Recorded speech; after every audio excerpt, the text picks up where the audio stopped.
Mike Kern here with Adam Emmenecker for another shoot-around segment, and Arch Madness is right around the corner, Adam. And what are your thoughts heading down the stretch? We've got 4 or 5 teams in the hunt for the title, 3 teams that are really in good position right now, but Drake and Bradley just on the outsides looking in.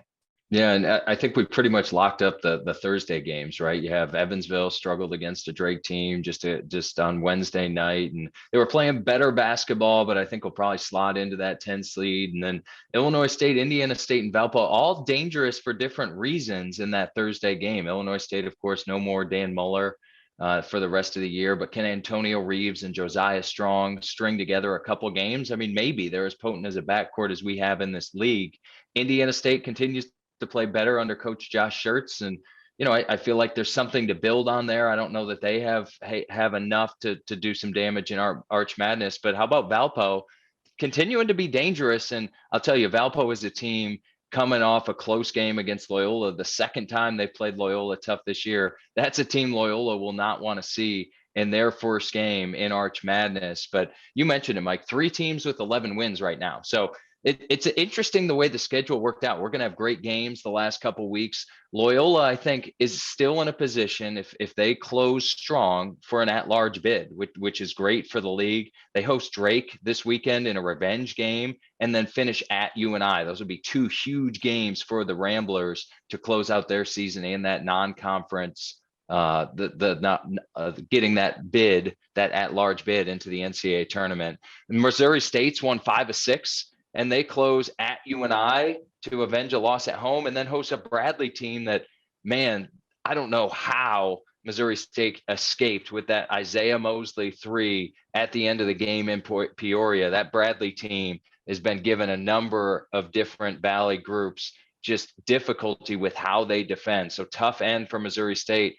Lastly, UNI, probably the toughest schedule left. They host both Missouri State and Loyola and travel to Indiana State, but it's going to be a tough road for the Panthers to stay on top of the standings. Well, we've had some games to make up, so we've got some schedule compaction on the back end. Some teams have 4 games left heading into this weekend, and you mentioned the 2 key matchups on Saturday and Sunday with Missouri State, Northern Iowa on Sunday, Loyola Drake on Saturday, and of course they play other teams in the top 4 as we head into the final week of the season. Drake and Bradley on the outsides looking in, and they have a chance, right?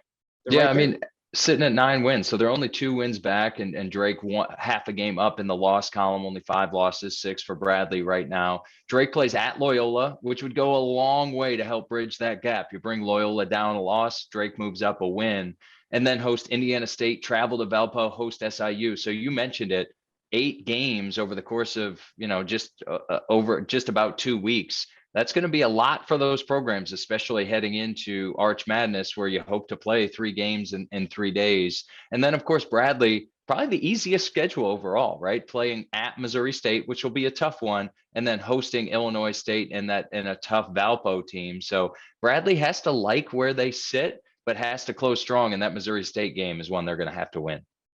Well, much like the teams are fighting for seed position, the season-ending awards and players are fighting for their seed position too. We have several guys that I think and you think are probably locks for first team, but your thoughts on postseason awards for individual honors and where people stand right now heading into the final 10 days of the season? Yeah, I think 4 no doubters for first team all league. 4 no doubters. You have AJ Green on UNI averaging 18 a game, and even though that's like a ho-hum season for him, that's pretty darn impressive for pretty much everybody else. Missouri State, you have both Isaiah Mosley averaging 20 a game, a 50, 40, 90 guy who's been absolutely phenomenal on the offensive end this year, and just a model of not only consistency, but really just doing it at a high rate, high percentages. And then, of course, Gage Prim at 16 points, 8 rebounds, never disappoints and continues to just be a threat anytime he's on the floor, just whether it's rebounding, the tenacity he brings with the basketball. And for Loyola, I think if Loyola wins out, you have to give Player of the Year to Lucas Williamson. Picked up his scoring, 13.5 points a game. And I still think he's the best perimeter defender in the league. So to me, the guy that wins the Larry Bird Most Valuable Player this year, if UNI wins the league, it's AJ Green. If Missouri State wins the league, it's got to go to Isaiah Mosley, maybe Gage Prim if he closes strong. And if it's Loyola, give it to Lucas Williamson. So a lot riding for those guys in particular on the final 3 or 4 games. And every one of those student athletes you mentioned is so well deserving.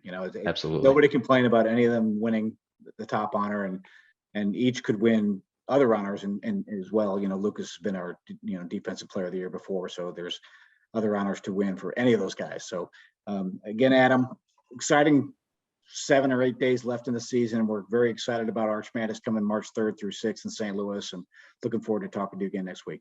Yeah, sounds good. Thanks, Mike.